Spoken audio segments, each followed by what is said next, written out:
Hello there, Seraphim17 once again. This is my Metal Gear Rising Revengeance Difficulty video walkthrough. This is the second section to Hostile Takeover. This is a room that I make look more challenging than it needs to be. The first encounter just then can be completely skipped if you climb over the wall that I didn't do.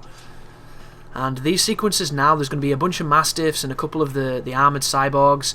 So you can stealth kill everyone in this room, and I can't remember if I managed to do it. I hope I do. I don't know where I'm going here, just exploiting the fact that this ninja run is ridiculous. But this is a cool section, this, and it reminds me of Tenchu. And I was a massive Tenchu fan, and I've not played it for a long time. The last one I played, I think, was Tenchu Z on the 360, and it was not the best game, but my love of Tenchu allowed me to play it for copious amounts of time just because I liked how it played. Which is essentially what I'm doing here. This is what you do on Tenchu. You run behind people, you press a button, they do a fancy kill, and then you run off, and then you find someone else and you do the same. But that's the first armoured cyborg. This is literally going to be systematic destruction of every enemy in this area. This is me thinking I could run up here and jump onto the roof, but I couldn't. And there you can see the mastiffs. They're the real threat. They're the only real threat here, because the armoured cyborgs at this point, we're quite comfortable at fighting them. We've got the bloodlust to knacker them and juggle them. And if we play our cards correctly, which we should, there's no real reason to suffer too much from them. That being said, it's so easy to take damage on this game because there's not a real dedicated dodge button. And the amount of times where I've got into a situation where I've tried to outrun and jump and attack and it's just not worked because the jump on this game is fucking diabolically bad. It can be frustrating, and it definitely promotes this mentality of standing your ground, which I think is unique. And there's a lot of things in this game that are very unique. One of them is the dynamic way that Raiden attacks. And if you've not noticed, but depending on your position and your position to the enemy will depend on how Raiden engages. And it also does this really interesting thing where if you're not close to an enemy and you press attack, he'll do a dash so that he can close the distance to the enemy. And it's interesting and intuitive, but there are moments where it doesn't work and it catches you off guard. And I've just completely fucked up my stealth run with the looks of this. Oh, here comes the big... Oh, there's the grab, there's the jump, there's the backhand and the casual close to death moments. Can we parry him? Yes, we can. And there's the Zandatsu, hopefully. But it's a cool idea having this, you know, crossing the distance mechanic on the attack button. It's very similar to Zone of the Enders, how it's almost context sensitive, but it can screw you. Because I've literally gone, you know, I've meant to do a parry, and I've not hit the analog enough, and I've been quite the distance from the boss, and Raiden's dashed towards the boss and ended up getting me killed. And situations like that, like Metal Gear Ray, where I've been pressing X to attack the leg, and the lock-on has changed to the face, and Raiden has dashed towards the face, and it's done an attack and killed me. So it's this well-meaning mechanic that is definitely cool and different, but it's got downsides. And it's just like this. The Zandatsus are great, but you are so vulnerable when you come out of them. It's unbelievable. If there was 3 guys around me, I would not know which one of them is a threat. All I know is that I'm about to be attacked, and if I don't parry, I could potentially die. And the camera doesn't help you. It doesn't show you who's about to attack. It doesn't focus, you know, or rotate to the most aggressive of the bunch who's going to hit you first. It does you no favours at all. And for a game that I think is stellar in almost every way, some of the smaller gripes really become apparent when you play on this difficulty. And I do think that that's a sign of a good game, when the only problems in the game you find come from it when it's at its most punishing. So they're almost so pedantic and so arbitrary that they're barely complaints. Like, a lot of the things that I have against this game are tiny, except for the length. The length is the big one.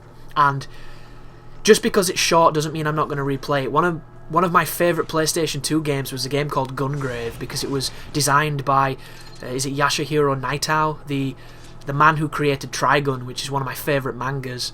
And I absolutely adored the art style, I absolutely adored the game, and the game itself wasn't that great, but I played it to death, and you could beat it in much quicker than you can beat this game. Actually, that's not true. Maybe about the same. They were very short, suffice to say, and you know, I played that game religiously for weeks. I got the Beyond the Grave ranking, I did everything I could with it, and I loved it. And this is the same kind of thing for that, but this is a game that feels like it should be longer, and a lot of people on forums have made some very valid points. They only had, I think, a year Platinum to do something with this title when Konami gave it to them, so the reason that it is short could possibly be because it didn't have the 2 to 3 year dev cycle that it would have had if they'd have been on the project earlier.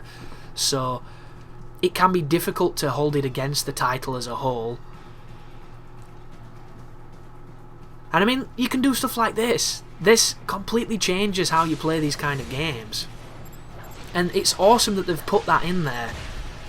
And for the people that have no interest in these kind of action games, that are Metal Gear Solid fans, I still think this game is worth playing because you can do so much Metal Gear stuff in it.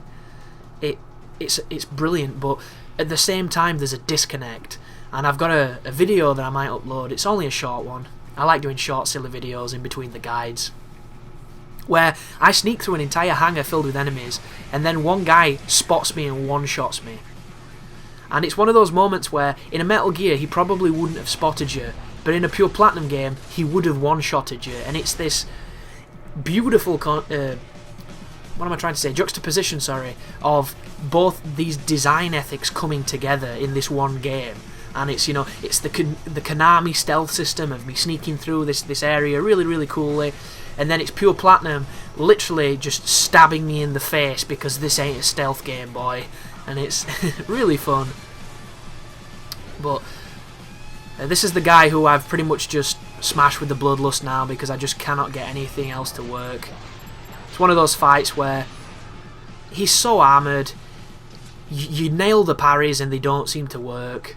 Oh, by the way, up here is a secret life extension. It gives you 10% more life if you don't have it.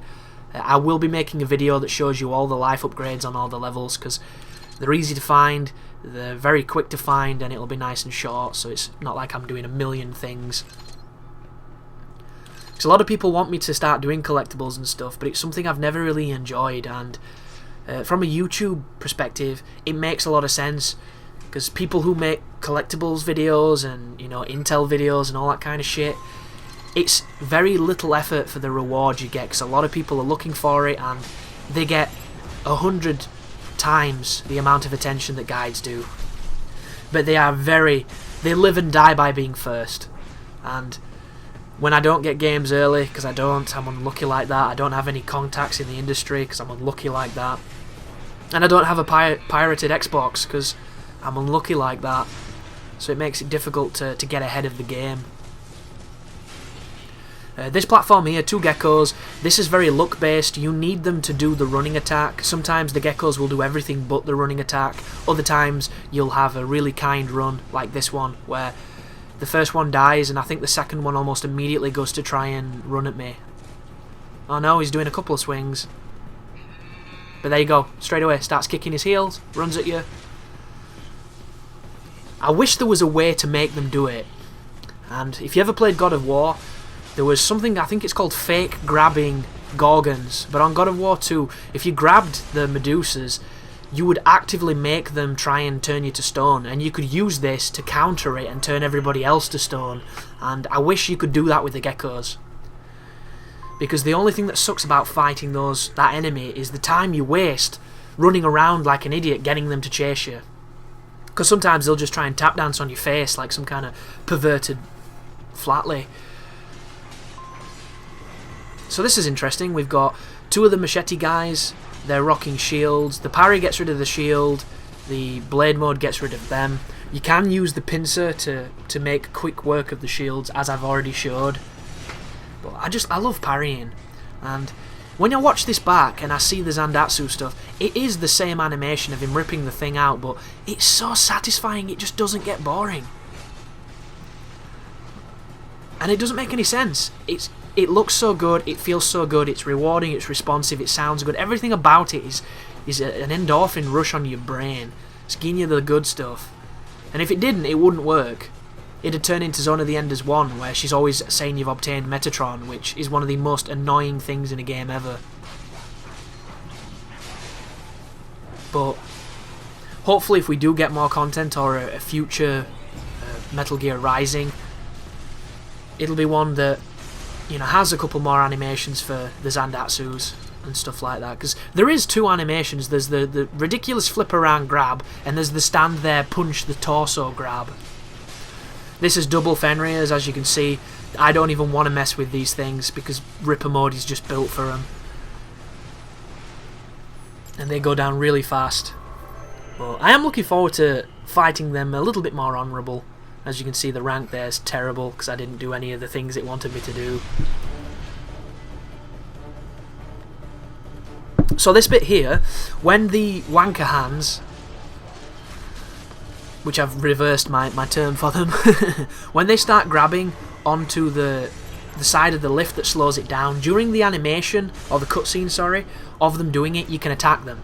So if you put on Mistral's lance at this point, you can hit them during the like camera focus point. During this point now, you can attack them.